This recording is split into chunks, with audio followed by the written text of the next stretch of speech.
Welcome back to Omni Football. We are today talking about the 32 teams that have made it to the World Cup. We're each going to pick 4 that are not favorites. I'm going to give you our takes on what we can expect to see them next summer. The favorites are Germany, France, Brazil, and Spain. Yes. So we're going to not touch those until the groups are set. You go first. I'm going to kick it off with Mexico because they've been playing pretty well. They have a very passionate team, very passionate manager. He's been pretty successful. I think maybe the most successful manager in a while that they've had. They also have a lot of decent balance of young talent and kind of old talent in terms. Dude, they cruised through the qualification. Yeah, they did. They were the first team to qualify. First team to qualify, other than the host country, who automatically qualifies. Oh, right, qualify. So, what's it called? Yeah, I mean, they didn't play well the last World Cup cycle, but this World Cup cycle, they look a lot better. So yeah. All right, so my hot take, I'm taking England.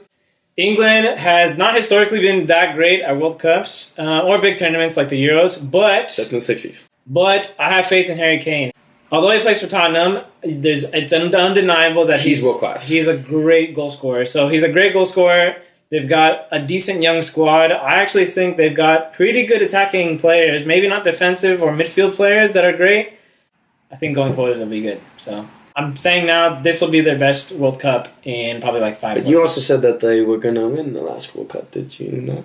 Roll the dice. Roll the dice. So my next team is Japan. I think they're one of the best teams in the Asian Federation. I think that's safe to say. Yeah. Federation, I don't know. They have a lot of pretty good talent going forward. Takuma Asano, he's really good going forward. They also have Shinji Kagawa, Kisuke Honda. I don't know if he's still playing. Shinji Okazaki. Yeah. Kisuke Honda. Leicester City. They just are pretty balanced overall team. I'd say tactically they're good. They're technically good too. The one thing I say is like they turn up for the game, but they don't turn up for the whole tournament. Which for me, that's like their criticism.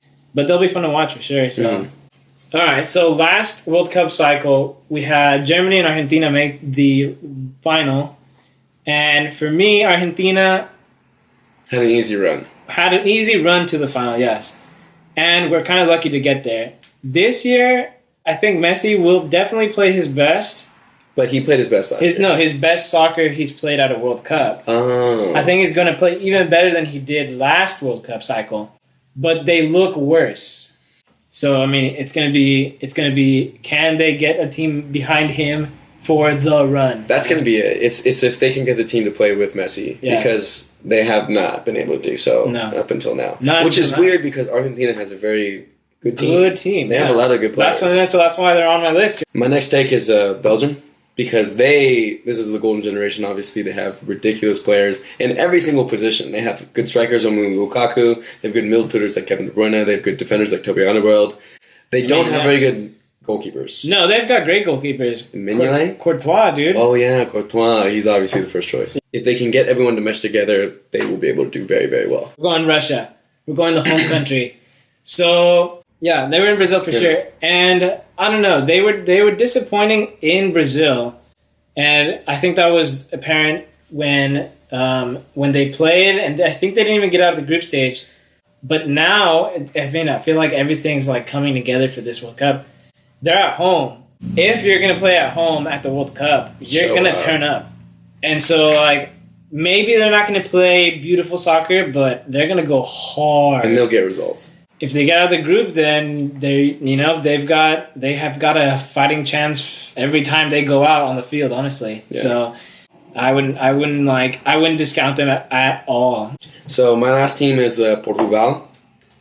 So I think that they will do possibly really well.